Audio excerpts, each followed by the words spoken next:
Hi, it's Winton Churchill with the Barefoot Consultants, and I'd like to welcome you to our Friday session where today we're going to talk about the 3 reasons that now is the best time to begin your freelancing career.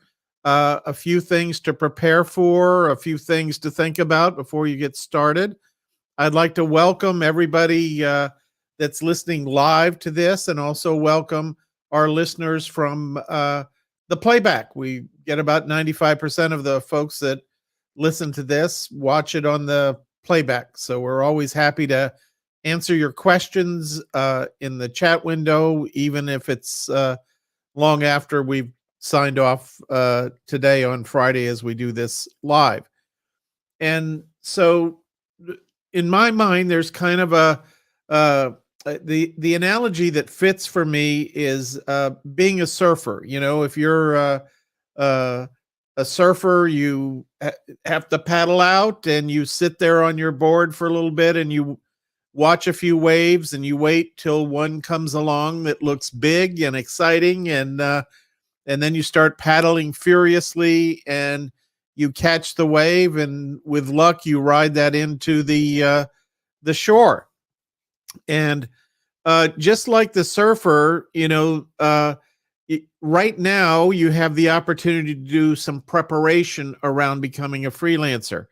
There are some pretty significant things to do. They're fairly simple, and this is what we teach people how to do in our courses and in our membership community and that sort of thing. But you want to create a profile. It's like a resume, so you need to do that. That's part of getting started. This is kind of the paddling out stage where you're getting ready to go catch the wave. And so the other thing you need is keywords. And keywords and keyword phrases are tools that will help you find the best jobs online that fit your background uniquely. And one of the things that we like to talk about is the intersection of your domains of knowledge and your skill set. That's where you take on any given day, 3, 4, 500,000 jobs, and pare those down to the jobs that are going to be best for you. This is one of the most frustrating and confusing parts of people getting started as a freelancer, is figuring out how to whittle down hundreds of thousands of jobs into a dozen, maybe, that are a good fit for you, maybe 2 dozen, but that kind of thing. You can look at 2 dozen jobs and make a decision about that. So keywords and keyword phrases are very important. Then when you go to propose on a job, you really need a strategy. And some of the things we talk about in our training programs is, what are the strategies you use in order to bring up these jobs? Very important concept is that you just don't walk in and start talking. There's very specific things that buyers are looking for. Most new freelancers tend to overwhelm freelance buyers with information that is irrelevant to them making a decision to hiring you. And you probably have had the experience maybe where you managed a group of employees and there might have been one person that always gave you way more information than you ever needed. And that's how it feels to be a freelance buyer that's getting way too much information to make a decision as to whether to sign you up or not. And then you also need, as in your preparation, kind of this job strategy idea. It's one thing to bid on a certain job and come up with ways to do that and make things happen there and that sort of thing. But it's a whole different thing to shape your freelancing career so that you are doing the things that you enjoy doing with people that you enjoy doing them with. And that's a very important part of this. A lot of people come into our programs and they feel like, well, I'm just going to have to do what I was doing before, and I'm just going to have to do more of it. And that's not the case. There are many ways to open up, uh, doing the things that you like to do versus the things that you formerly had to do. So, important way to do that. And so, the next part of this, and I alluded to it in our first section, is actually looking for that good wave. And this is part of having a strategy around this again. And that good wave, if you've done any surfing, which I've done just a little bit of surfing in years past, and waves come in sets of about 6 or 7 waves, it seems, around the world. And some sets are bigger, some sets are smaller, some sets are higher at the beginning of the set, some sets are higher at the end of the set, depending upon where you are in the world and all that kind of stuff. And the same is true with freelancing. You can go on to a freelance website and you can use very well honed keywords, and you can come up with dozens and dozens of jobs, but they may not be a good set. And some of the ways that we help people understand what a good set is that if a job intersects with your skill set and what we call your domains of knowledge, that is the ideal job for you. So I'll explain that a little bit. Let's say you had a skill set like from work, uh, doing spreadsheets a lot, for example. And you could go onto one of these networks, and if you work for a pharmaceutical company, you could probably, find jobs for smaller pharmaceutical organizations potentially to put together some kind of spreadsheet or PowerPoint presentation or that kind of thing. But let's say you also love animals, and in your spare time, you just delight in volunteering, doing things for your favorite pet, dog, cat, whatever that might be. If you can find a way to produce spreadsheets for somebody that needs those for maybe a nonprofit organization that specializes in charitable things that they do for animals, that would be the perfect intersection of your skill set and something you love to do. And that's what we really encourage people to do. It makes this whole freelancing thing so much easier, so much more fun.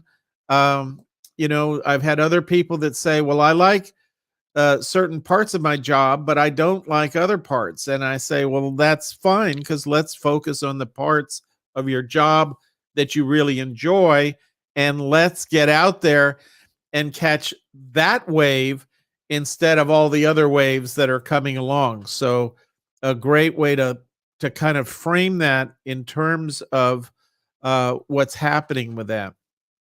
And the third reason that now may be the perfect time is that freelance buyers are looking for freelancers that have good habits. They have good traits.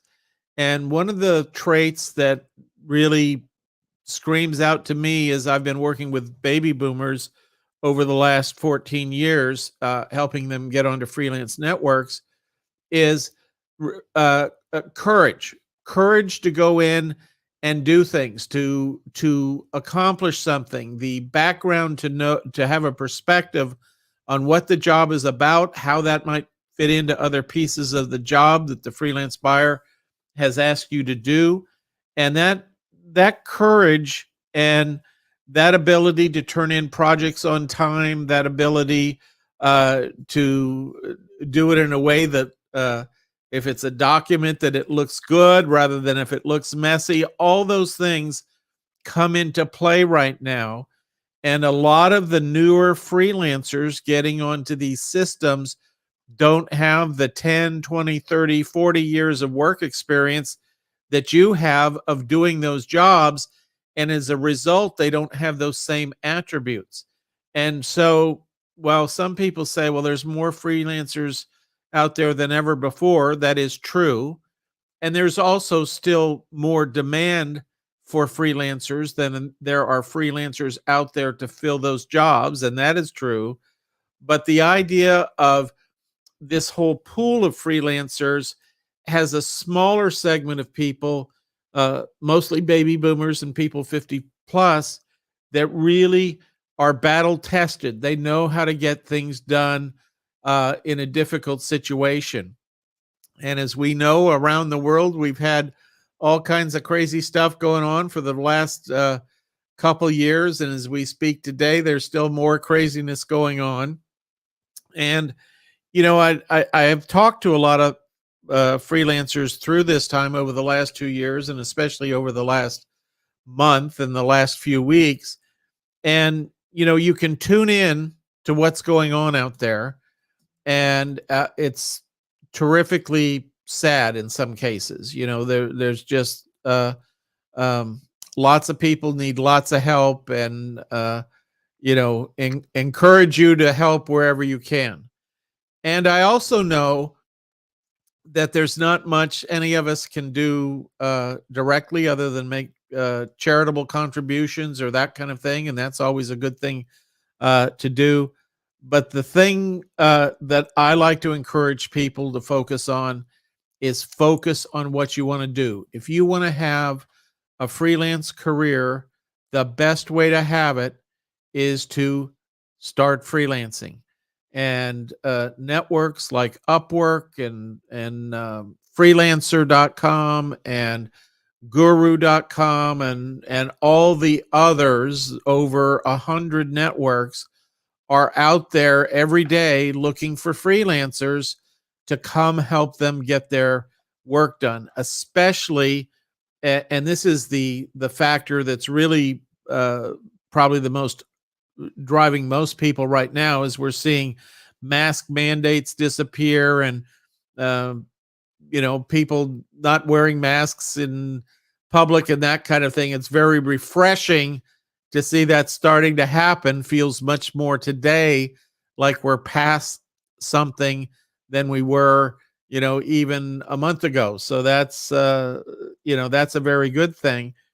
And that's when businesses and nonprofit organizations and government agencies are all out there looking for freelance talent in order to help them reopen whatever their activity is and adapt it to this new reality. The rules were different a month ago today. I was in Las Vegas and I had to wear a mask.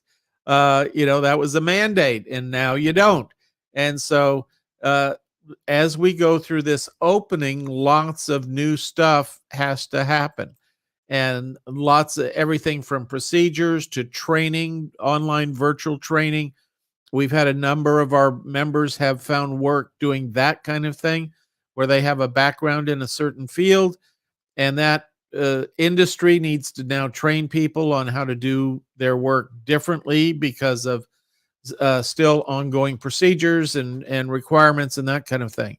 So a very good opportunity to get out there, uh, uh, get your surfboard pointed in front of the, towards the shore in front of the best wave. Take a good look at those waves and get going. Jump out there, make it happen. And to that end, we also have, let's see here, some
stream picture came back. Jeanette, yes.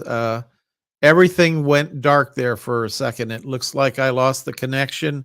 And I was talking a little bit about our St. Louis event, and just wanted to pop that in the chat window. So there we go. So that's upcoming, and the early bird discount for people. This link is for the early bird discount, and this will save you about $400 off the list price on that. Let's see. It goes up to right after that. There we go. And so happy to take any questions about that. We've had a number of folks that have said, well, I bought your program before, or I took your master class a year ago, or that kind of thing. Should I go? Am I going to get a lot new? Is much going to happen? And what I want to say is yes. I mean, the whole world has changed in the last year. Completely different circumstances, lots of changes within the network, lots of changes with freelancing. You know, if this makes sense for you, you know, if somebody got going freelancing a year ago and they made it through and they're freelancing now, they've probably kept in touch with the changes. But if you took the master class and didn't get started and are looking to get started now, this would really a lot of new stuff in there that will help you get launched and get off to a great start in all of this. So with that, I'd like to bring this to a close. Thank you all for participating, and we'll see you all soon. Take care. Adios.